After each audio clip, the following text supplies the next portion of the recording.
Welcome to number 1 news. This is Mallika. స్వర్గీయ నందమూరి తారక రామారావు తెలుగుదేశం పార్టీని స్థాపించి నేటికి సరిగ్గా 44 సంవత్సరాలు. తెలుగువాడి వాడిని వేడిని సత్తాను దేశానికి చాటి చెప్పిన తెలుగుదేశం పార్టీ ఆవిర్భావ దినోత్సవం సందర్భంగా నెంబర్ 1 న్యూస్ అందిస్తున్న ప్రత్యేక కథనం. తెలుగుదేశం పార్టీని 1982 మార్చి 29వ తేదీన నందమూరి తారక రామారావు ప్రారంభించారు. అప్పటి ఉమ్మడి రాష్ట్ర రాజధాని అయిన హైదరాబాద్ లోని ఎమ్మెల్యే క్వార్టర్స్ లో పార్టీని పెడుతున్నట్లు ఎన్టీఆర్ ప్రకటించారు. టీడీపీ తెలుగునాట అతిపెద్ద సామాజిక విప్లవానికి నాంది పలికింది. 4 గోడల మధ్యకే పరిమితమైన రాజకీయం తెలుగుదేశం ఆవిర్భావంతో సామాన్యుని ముంగిట చేరింది.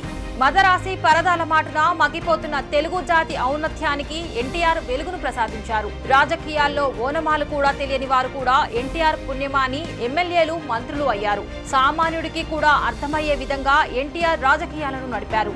అప్పటి ఉమ్మడి రాష్ట్రంలో ఎక్కువ కాలం పరిపాలించింది కాంగ్రెస్ పార్టీ. పాలిస్తున్నది కాంగ్రెస్ ముఖ్యమంత్రులు అయినప్పటికీ రిమోట్ మాత్రం ఢిల్లీలోని కాంగ్రెస్ పెద్దల చేతిలో ఉండేది. తమ మాట వినని వారిని అప్పటికప్పుడే ముఖ్యమంత్రి కుర్చీలో నుంచి తప్పించి తమకు నచ్చిన వారిని స్టీల్ కవర్ ముఖ్యమంత్రిగా ప్రకటించేవారు ఢిల్లీ పెద్దలు. ఇటువంటి కీలుబొమ్మల ప్రభుత్వాలను చూసిన ఎన్టీఆర్ తెలుగువాడి మీద ఢిల్లీ పెద్దల పెత్తనమేంటంటూ తానే సొంతంగా పార్టీ పెట్టి రాష్ట్రమంతా సుడిగాలి పర్యటనలు చేశారు. ఎన్టీఆర్ ఆవేశపూరిత ప్రసంగాలు ఆంధ్రులను ఉర్రూతలూగించాయి. తెలుగుదేశం పార్టీని స్థాపించిన 9 నెలల్లోనే 1983 జనవరిలో ఎన్టీఆర్ ఘన విజయం సాధించారు. నాటి ఉమ్మడి ఆంధ్రప్రదేశ్ లో ఉన్న 294 అసెంబ్లీ సీట్లకు గాను 202 అసెంబ్లీ సీట్లు గెలుచుకొని ఆంధ్రప్రదేశ్ కు ముఖ్యమంత్రి అయ్యారు.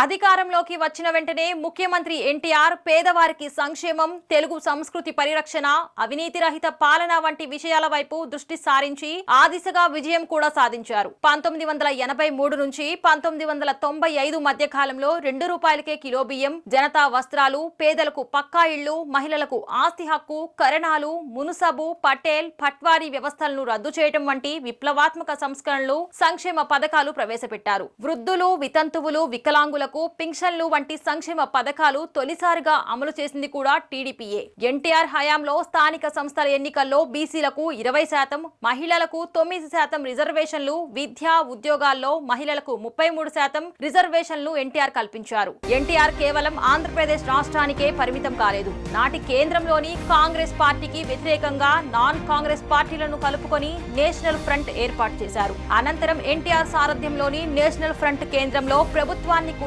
ఏర్పాటు చేసిందంటే ఎన్టీఆర్ సత్తా ఏంటో తెలుస్తుంది. తన పరిపాలనా కాలంలో ఎక్కడా ఒక అవినీతి మరక కూడా అంటకుండా పనిచేసిన ఏకైక ముఖ్యమంత్రి ఎన్టీఆర్ అనటంలో ఎటువంటి సందేహం లేదు. 1984 ఆగస్టు సంక్షోభంలో నాటి కేంద్ర ప్రభుత్వం కుట్ర వల్ల ముఖ్యమంత్రి పదవిని కోల్పోయిన ఎన్టీఆర్ ప్రజా ఉద్యమం వల్ల తిరిగి సీఎం కావటం భారతదేశ రాజకీయ చరిత్రలోనే ఒక అద్భుతం.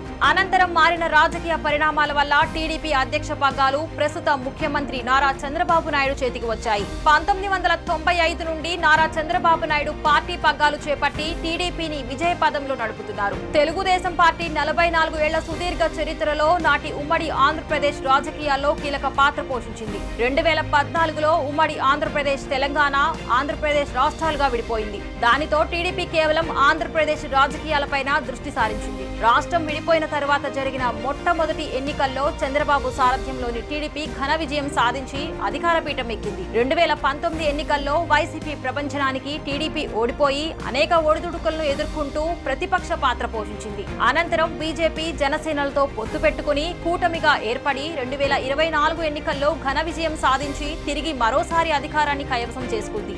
ఏది ఏమైనా ఎక్కడికి వెళ్లినా తెలుగు వారిని మద్రాసీలు అని పిలిచే సంస్కృతిని తుడిచిపెట్టి ప్రపంచవ్యాప్తంగా తెలుగు వారికి ఒక గౌరవాన్ని తీసుకువచ్చింది మాత్రం ఎన్టీఆర్ స్థాపించిన తెలుగుదేశం పార్టీయే అని చెప్పటంలో ఎటువంటి సందేహం లేదు.